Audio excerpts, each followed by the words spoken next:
सर्व उपस्थितांचं कार्यक्रमाच्या ठिकाणी मनपूर्वक स्वागत करते। देवरुखे ब्राह्मण संघ डोंबिवली या संस्थेचा हिरक महोत्सव आणि त्याच्या सांगता समारंभाच्या संध्याकाळी आम्ही मैफिल आपल्यासाठी घेऊन आलोय। सगळ्यात आधी सांगू का, एकच ज्ञाती बांधव इतके एका छताखाली एकमताने एक दिलाने जमले, ह्याच्यातच यश आहे। आणि तेही फक्त आज नाही, 60 वर्ष, हेही कमी नाही। त्यामुळे त्याबद्दल तुमचं आधी अभिनंदन। आणि इथे आल्यानंतर इतका सुंदर हॉल आहे, काका काकूंचा यथोचित सत्कारही झाला, खूप सुंदर व्हेन्यू आहे कार्यक्रमाचा। आणि सोने पे सुहागा माझ्यासाठी म्हणजे माझ्या रत्नागिरीतली खूप मंडळी येतो, टिळगळकर आहे, शितूत काकू आहे, संदेशना आहे, त्यामुळे स्वतःच्याच घरात असल्यासारखं वाटतंय, तो एक आनंद वेगळा असतो। आपण लगेचच कार्यक्रमाकडे वळणार आहोत। काही भक्तिगीतं, काही नाट्यपदं आम्ही आज आपल्यासमोर घेऊन येणार आहोत। खरं तर नामाचा अभंग त्याने सुरुवात करायची प्रथा असते, पण काही नाट्यपदं देखील आजच्या कार्यक्रमामध्ये असल्यामुळे आपण नामाचाच इथे उल्लेख करून नांदीने कार्यक्रमाची सुरुवात करणार आहोत। आत्मसमर्पण भावनेनं जे गीत गायल्यानंतर देवता देखील आनंदित होतात आणि मैफिलीकरता हजर होतात, अशी ती नांदी।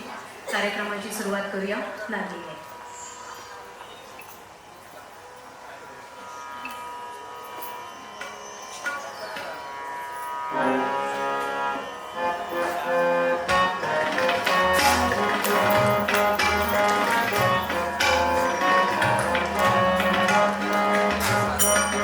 पंचतुंड नररुंड मालधर, पंचतुंड नररुंड मालधर,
थोडंसं वाजवून बघा.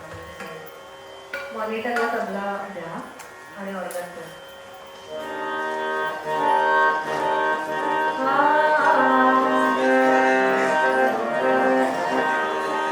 येस.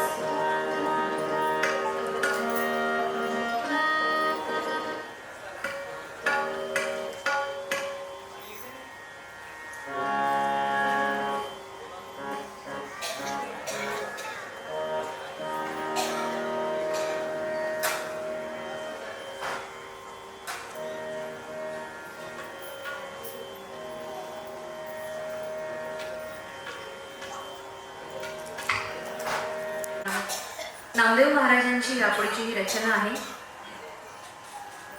हा ध्यानाचा अभंग आहे असं खरं तर म्हणायला हरकत नाही, पण आपण हा जो शब्द वापरतो ना, ध्यानाचा अभंग, तुकोबांनी एका ठिकाणी सुंदर ते ध्यान म्हटलंय.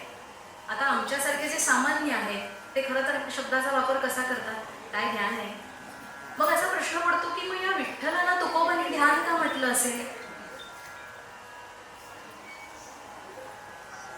तुकोबांनी या विठोबाला ध्यान का बरं म्हटलं असेल, तर ध्यान लागणं ही अवस्था अशी असते की जिथे ध्यानी आणि ध्याता यांच्यामध्ये फरक पुरत नाही, ते दोघंही तादात्म्य पावतात.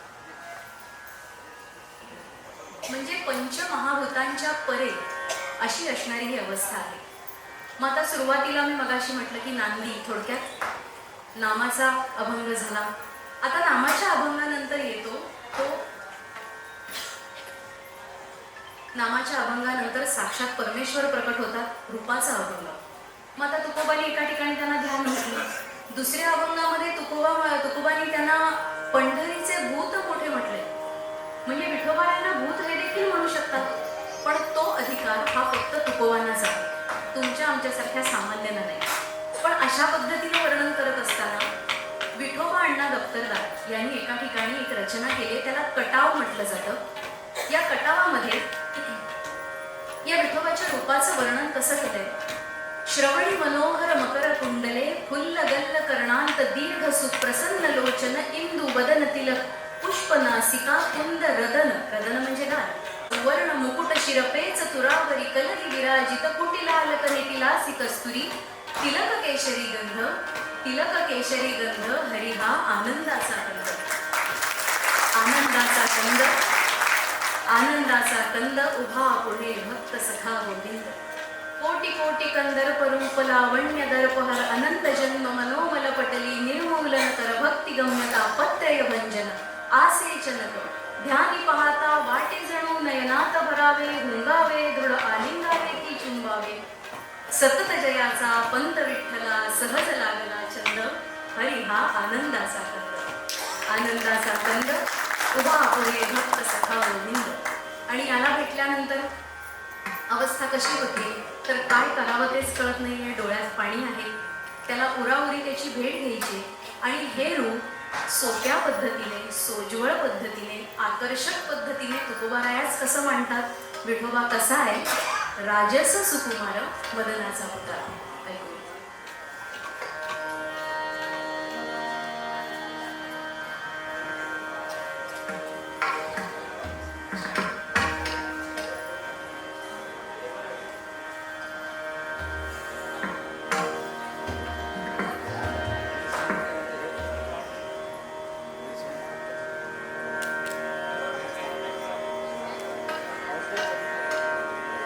तबला थोडंसं फक्त मॉनिटरमध्ये वाटत, तबला ऑर्गन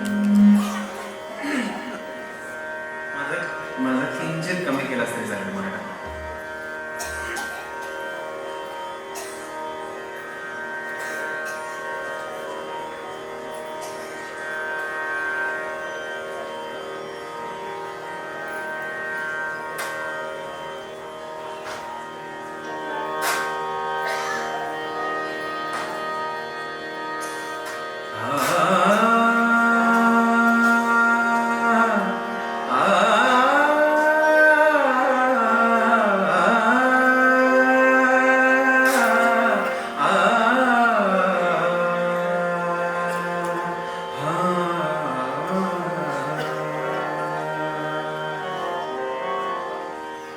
रवि शशिकला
आमचा पण सुकुमार राजस आहे की नाही. आणि अशा पद्धतीने आळवणी केली तर विठोबा नक्कीच येईल. तर कसं आहे ना, आम्ही ना शब्दांवर काम करणे लोक. जसे हे लोक सुरांवर काम करतात, तसं ह्या सुरांच्यात मी एकच असुर आहे. पण त्या अभंगामध्ये असा शब्द आहे घननीळ सावळा. आणि अनेक वेळा असं म्हटलं जातं की वर्णभेद योग्य नाही, रंगभेद योग्य नाही, आजकाल पुढारलेली लोक ही सगळी. पण आपण जर पाहिलं ना तर आपला कुठलाच देव, श्रीकृष्ण गोरे नाही, विठोबा गोरा नाही, महादेव गोरा नाही, प्रभू श्री रामचंद्र गोरे नाही. म्हणजे आपल्याकडे गोऱ्या रंगाला कधीच महत्व नाही आहे. हे पूर्वापार आपल्याला मी केव्हाच चालत आलेलं आहे. काय माहितीये का, संतांनी सप्लाय चांगलाच केलाय, आपण अप्लाय करायला चुकतो. आता असा हा जो विठोबा आहे तो जिथे राहतो ते ठिकाण ते देखील किती जवळचं असेल. म्हणजे श्रेष्ठत्व ही कायमच पंढरपूरची मिराशी राहिलेली. कारण ते माहेर वाटतंय ना सगळ्यांना. आणि माहेर कशाला म्हटलं जातं की जिथे आपली आई राहते, ती विठाई तिथे राहते ना. मग मुळात माहेर म्हणजे काय तर ज्याची ओढ आपल्याला सतत वाटते. आता इथे समस्त महिला वर्ग आहे, त्यांना माहेराची जास्त महत्त्व त्यांना माहिती असेल. पण मुळात आता तुकोबांनी एका ठिकाणी रचना केली आहे की कन्या सासूरासी जाई मागे परत तुझी पाय. मग आता इथे शब्द त्यांनी काय वापरला तर कन्या, मुलगी सासूरासी जाई असं पण म्हणू शकले असते की, पण आपल्याला प्रश्न पडत नाही कन्याच का. मुळात 8 वर्षात भवेत कन्या, 8 वर्षाची असेपर्यंत तिला कन्या म्हटलं जातं. आणि पूर्वी त्याच वयात लग्न होत असत. मग इतकी छोटी मुलगी ज्यावेळेला सासरी जाईल त्यावेळेला तिच्या मनात माहेराची किती ओढ असेल तितकी ओढ आमच्या मनात या पंढरपूर बद्दल आहे, असं तुकोबारायांना सांगण्याची इच्छा असल्यामुळे त्यांनी कन्या असा शब्द वापरला. आपल्याला कदाचित माहिती असेल जयदास महाराजांची कहाणी. जयदास म्हणजे त्या जैतूनबी. त्यांच्या नावावरनं तुमच्या लक्षात आलंच असेल की विठोबारायांची भक्ती करावी वाटली तरी दोन्ही पंथांकडनं त्यांना विरोधच पत्करावा लागला. मालेगावचं हे कुटुंब मोलमजुरी करणारं, पण शेजारी राहणाऱ्यांच्याकडे विठोबाची भक्ती असल्यामुळे यांना देखील विठोबाची ओढ होती. आणि ती इतकी होती की दरवर्षी त्या वारीला जात असत. त्यांच्या कुटुंबाला वारीत टाकण्यात आलं, पण पुढे त्यांनी स्वतःचा फड उभा केला. नंतर तर जवळजवळ 600 वारकरी त्यांच्या फडामध्ये होते. आणि त्यांची इच्छा काय होती हो की पंढरपूरला जाताना कीर्तन करत असताना मी शेवटचा श्वास घ्यावा, विठोबाने मला बोलवावं. आणि नेमकं तेच घडलं. पुणे मुक्कामी कीर्तन करत असताना या जयदास महाराजांना जैतून बिना त्यांनी आपला देह ठेवला. थोडक्यात काय तर माऊली आपल्या भक्ताची इच्छा पूर्ण करते ना. चोखोबांनी जेवावे एकटी ताटी अशी इच्छा बोलून दाखवल्यानंतर विठोबा जेवायला आला चोखोबांसमोर. चल तुझी इच्छा पूर्ण करतो. आपली आई आपली अशी इच्छा पूर्ण करते की नाही. मग ही आई जिथे आहे ती पंढरपूर तेही तितकंच श्रेष्ठ असणार आहे ना. म्हणून नामदेव महाराजांनी रचना करताना या पुढच्या रचनेत काय म्हटलंय, कायमच श्रेष्ठत्व पंढरपूरला देत असताना त्यांनी म्हटलं आधी रचिली पंढरी मग वैकुंठ नगरी. ऐकूया.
नच भेटलो सुंदरीला बहुत दिन नच भेटलो सुंदरीला बहुत दिन नच भेटलो सुंदरीला बहुत दिन नच भेटलो सुंदरीला बहुत दिन नच भेटलो सुंदरीला बहुत दिन नच भेटलो सुंदरीला सुंदरीला सुंदरीला बहुत दिन नच भेटलो बहुत दिन नच भेटलो बहुत दिन नच भेटलो सुंदरीला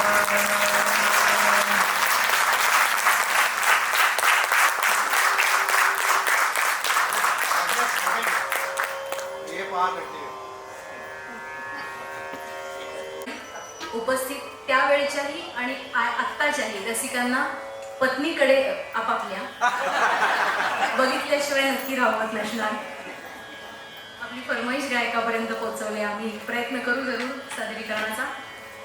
यानंतर आपण पुढच्या नाट्यपदाकडे वळणार आहोत. खाडीलकरांची कसदार लेख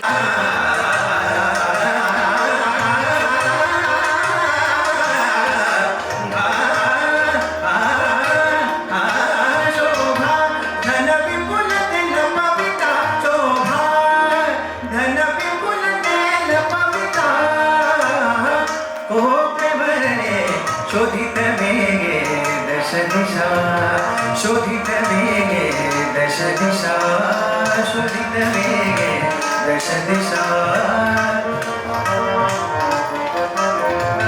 शोधित वेगे दश दिशा दश दिशा दश दिशा शोधित वेगे दश दिशा भूपरी सकलाले भूपरी सकला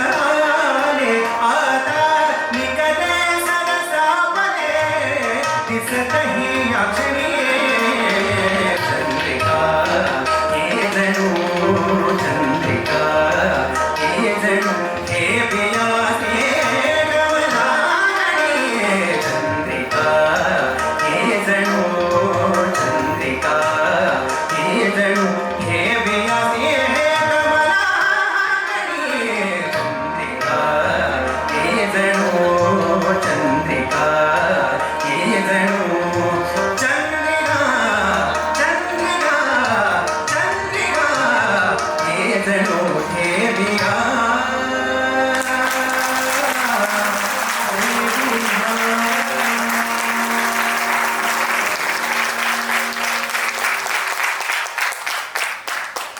आयोजकांनी दिलेल्या सूचनेप्रमाणे कार्यक्रमात पुढे जाण्यापूर्वी आपणची आहे ते सुशील गद्रे.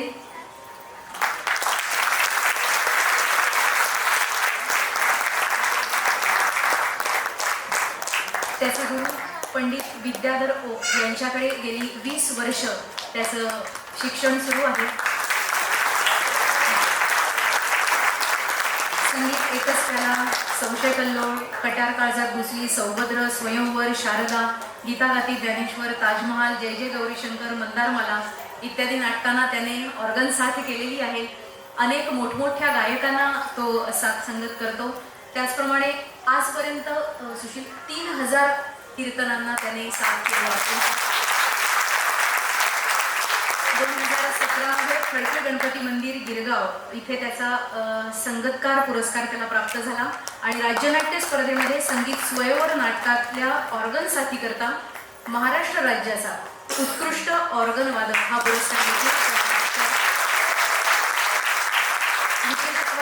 गोष्ट म्हणजे संगीतातील 22 श्रुती या विषयावर त्याचं मार्गदर्शन आणि डेमॉन्स्ट्रेशन खूप आगळा वेगळा असा हा प्रयोग आहे आणि तो सुशील करतो. आजची ऑर्गन साथ सुशील गद्रे. खरं तर गायकाने सोडलेली प्रत्येक जागा तितक्याच ताकदीनं उचलायचं काम ऑर्गन किंवा हार्मोनियम साथीदाराचं असतं आणि ते तो अत्यंत योग्य पद्धतीने करतो. यानंतर तबला साथ ज्यांची आहे ते श्री धनंजय दादा पुराणी. खूप सुपरिचित असं नाव.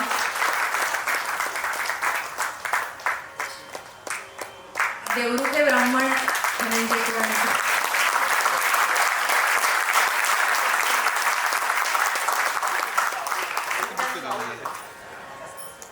दशमग्रह आणि डोंबिवलीकर आहेत. अत्यंत परखड मत देणारे, कुठल्याही सादरीकरणाबद्दल यत्किंचितही काळजी न बाळगता अत्यंत परखड मत देणारे आमचे धनंजय दादा. असा ज्येष्ठ कलाकार ज्यावेळी साथ करत असतो, आमच्याबरोबर मंचावरती बसतो, तेव्हा अशा लोकांकडनं आम्हाला देखील खूप शिकायला मिळतं. आणि त्यांचं वादन, त्याचं वर्णन करायचं ना, तर एका वाक्यात मी असं सांगेन की जब जरूरत है तब ला. एवढीच तबल्याची साथ करणारे धनंजय दादा आहेत. त्यानंतर पखवाज साथ करतायत गणेश हरिश्चंद्र मेस्त्री. त्यांच्या वडिलांकडनं त्यांनी हे शिक्षण घ्यायला सुरुवात केली. हरिश्चंद्र राजाराम मेस्त्री यांच्याकडून पखवाज वादनाचं शिक्षण घेण्याकरता त्यांनी सुरुवात केली. यानंतर त्यांचे गुरु तालमणी रायगड भूषण श्री हरिभक्त परायण बंडाराज घाडगे सर, त्याचप्रमाणे कोकण रत्न पखवाज अलंकार श्री महेश परब सर यांच्याकडे त्यांचं शिक्षण सुरू आहे. आजवर पंडित सुरेश वाडकर सर, पंडित सुरेश बापट, विश्वजित गोरवणकर, अभिषेक काळे यासारख्या मोठमोठ्या गायक कलाकारांना त्यांनी साथ संगत केली. आणि चारुदत्ता आपलेबुवा असतील, मकरंदबुवा रामदासी असतील, या कीर्तनकारांसोबत पखवाज साथ करणारे आजचे पखवाज गायक. यानंतर अभंगाच्या कार्यक्रमामध्ये झांजेची किंटीण देखील तितकीच महत्त्वाची असते. झांज आणि टाळ साथ करणारे अमेय गुणे. BA, BEd, MA इकॉनॉमिक्स असं त्यांचं शिक्षण आहे. 2015 ते 17 ही 3 वर्ष ते ICICI बँकेमध्ये नोकरी करत होते. पण डेप्युटी मॅनेजर हे प्रमोशन मिळून सुद्धा त्यांनी ते नाकारलं. इतकंच नाही तर नोकरीचा राजीनामा दिला. आणि त्यामागचं महत्त्वाचं कारण कथा, कीर्तन आणि धर्मकार्य.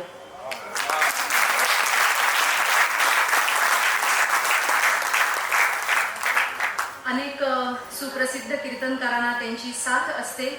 आणि गेली 3 वर्ष ते पंडित श्री महेश कुलकर्णी, डोंबिवलीतील महेश कुलकर्णी यांच्याकडे ते वादनाचे धडे घेतात. आज पखवाज साथ, मकरा, झांज आणि टाळ साथ करणारे अमेय गुणी.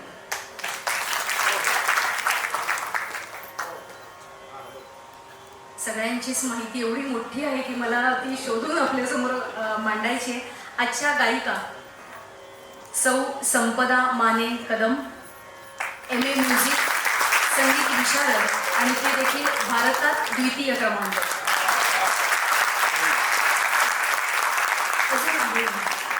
संगीत अलंकार भारतात प्रथम क्रमांक. संगीताचं प्राथमिक शिक्षण कोल्हापुरातील प्रसिद्ध हार्मोनियम वादक श्री द्वारकानाथ पै, त्यानंतर डॉक्टर विनोद ठाकूर देसाई यांच्याकडे तिचं झालं. यानंतर सलग 11 वर्ष श्री शरद बेनाडीकर यांच्याकडे जयपूर अत्रवली घराण्याच्या गायकीची शास्त्रशुद्ध तालीम तिनं घेतली. सध्या जयपूर अत्रवली घराण्याचे ज्येष्ठ गायक पंडित अरुण द्रविड यांच्याकडे ती तालीम घेतील.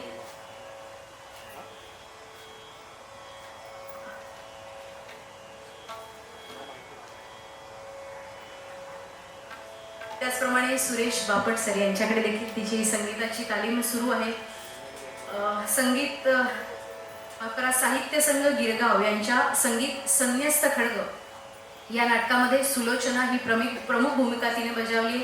याकरता महाराष्ट्र शासनाचं रौप्य पदक तिला प्राप्त आहे. त्याचप्रमाणे बालगंधर्व रसिक मंडळ पुणे यांच्या वतीनं लक्ष्मीबाई उर्फ ताई पंडित पुरस्कार तिला प्राप्त आहे. ललित कलादर्श संस्थेच्या संगीत हाच मुलाचा बाप या नाटकात मंजिरी ही प्रमुख भूमिका तिनं बजावलेली आहे. खूप भूमिका तिच्या आहेत. रुक्मिणी देखील ती सादर करते. आणि आत्ताच सकाळी ती एका नव्या कोऱ्या नाटकाचं सादरीकरण करून आली. नाटकाचं नाव संगीत अनंत नारद. आजच सकाळी त्याचा प्रयोग झाला आणि आता तुमच्यासमोर ती सादरीकरणाला हजर आहे आजची गायिका संपदा माने.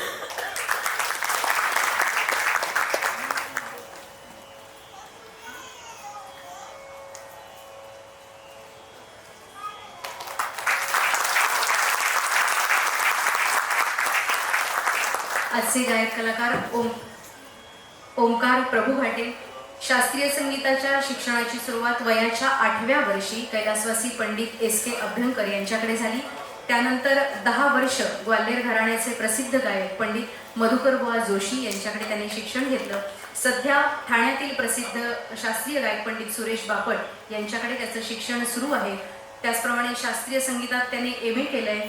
अनेक मोठमोठ्या कलाकारांबरोबर तो सादरीकरण करतो.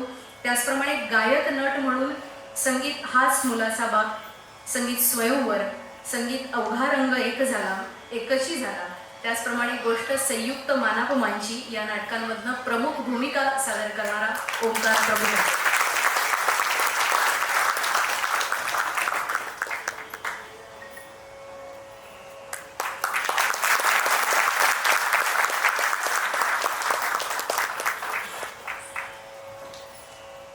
धन्यवाद. हॅलो. तसंच सुरुवातीला त्यांनी सांगितलं की मी सुरातली असुर आहे म्हणून. कोणाला वाटलं का असं त्या सुरातल्या असुर आहे? तर आपल्या उत्तम ओघवत्या वाणीने हा कार्यक्रम अधिकाधिक रंगतदार करणाऱ्या सौ पूर्वा पेठे यांचंही आपण स्वागत करूया.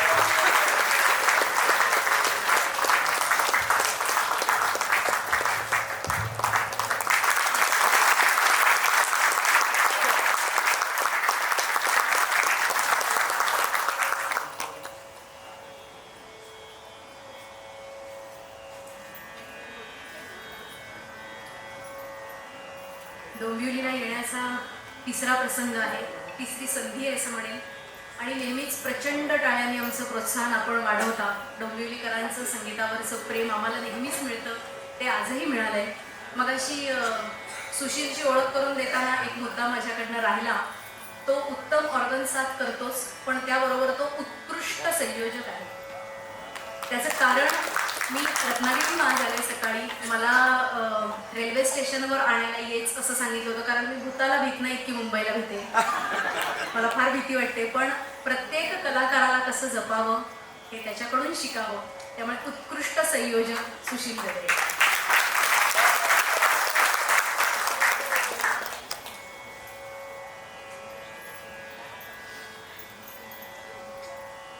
खूप जणांची डिमांड आहे, म्हणजे आपल्याकडनं अशी फरमाईश आहे की ऑर्गन सोडून आपल्याला ऐकायचं आहे. सुशील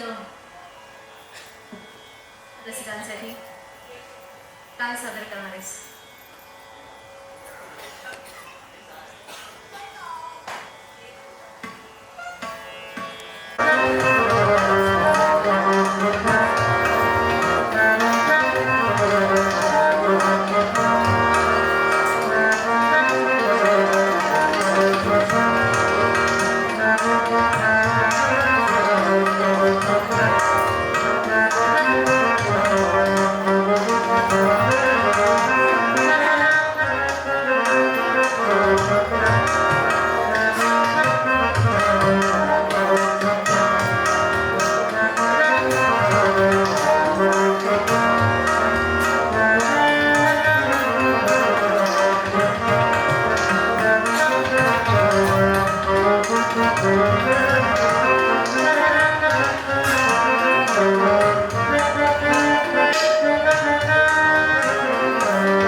हरिपद गाते सोड रे हरिपद गाते सोड रे हरिपद गाते सोड रे श्रीरंगा कमला कांता श्रीरंगा कमला कांता हरिपद गाते सोड रे हरिपद गाते सोड रे हरिपद गाते सोड रे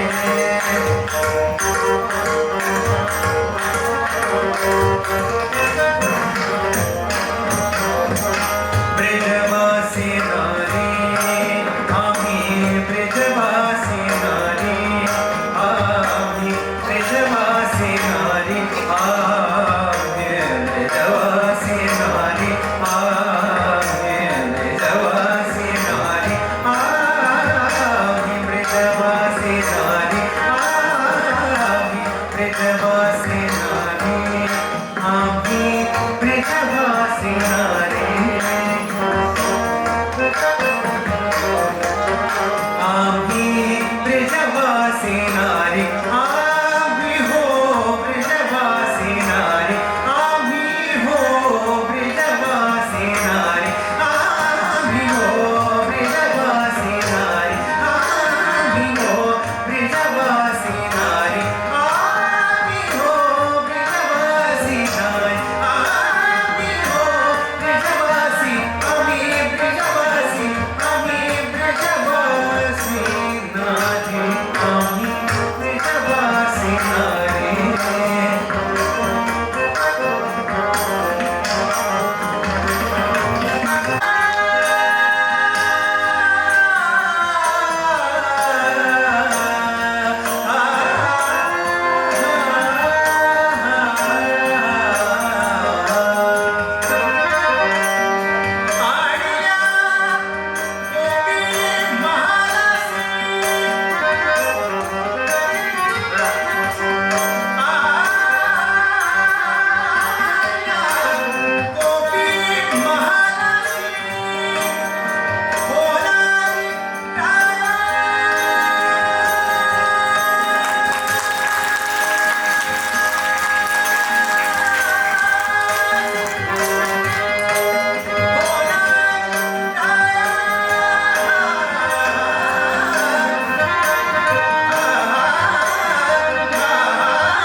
यांचे देखील मनपूर्वक मी आयोजकांचे आभार मानते. आमची कला सादर करण्याची संधी तुम्ही आम्हाला दिली आणि मी मगाशी म्हटल्याप्रमाणे अमृत महोत्सव काय शतक महोत्सवालाही आम्ही येऊ, तुम्ही आम्हाला बोलवा. आपली वाटचाल अशीच यशस्वी शतक महोत्सवापर्यंत जरूर आहे. आम्ही जरूर आपण बोलवल्यानंतर वारंवार येऊ. त्यानंतर साऊंड सिस्टीम आपल्याला देखील धन्यवाद. व्हिडिओग्राफी देखील केली जाते. हे क्षण, ह्या आठवणी कायमस्वरूपी चित्रबद्ध व्हिडिओबद्ध करणारे दादा आपल्याला देखील धन्यवाद देते. अर्थात तो नटेश्वर ज्याच्या इच्छेव्यतिरिक्त पुढचा श्वासही घेणं आपल्या अधिकारात येत नाही आणि त्याच्या बरोबरीनंच ज्याच्यामुळे आपण हे सगळे सण समारंभ इथे आयोजित करू शकतोय, आनंद घेऊ शकतोय, ते आपले जवान बंधू सीमेवरती आहे. त्यांचं स्मरण हे अत्यावश्यक आहे. सीमेवरती तो लढतो, त्याचं नसतं गाव, त्याला नसतं नाव, आणि म्हणूनच तुझ्या देवाऱ्यात त्याच्या नावाचा एक तरी दिवा लाव. त्यांचे आठव फार महत्त्वाची आहे. सर्व पद्धतीनं आपल्याला पुन्हा एकदा मनपूर्वक धन्यवाद देतो आणि यानंतर कार्यक्रमात वळूया भैरवीकडे.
खूप खूप धन्यवाद.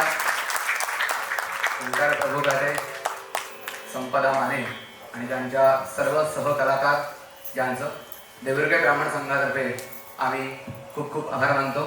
आमच्या विनंतीला मान देऊन उत्तम असा म्हणजे प्रत्येक गाण्याला वन्स मोर द्यावा असं वाटत होतं, परंतु वेळेच्या मर्यादेसाठी आपल्याला पुढे जाता नाही आलं.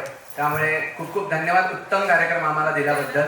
त्याचप्रमाणे आपण सर्व श्रोतेही सकाळपासून आतापर्यंत प्रत्येक कार्यक्रमाचा उत्तम प्रकारे आस्वाद घेतला आणि आतापर्यंत थांबला, यासाठी सर्वांचे आभार मानतो आणि आपला कार्यक्रम संपला असं जाहीर करतो. हा रेडी गणपती बाप्पा.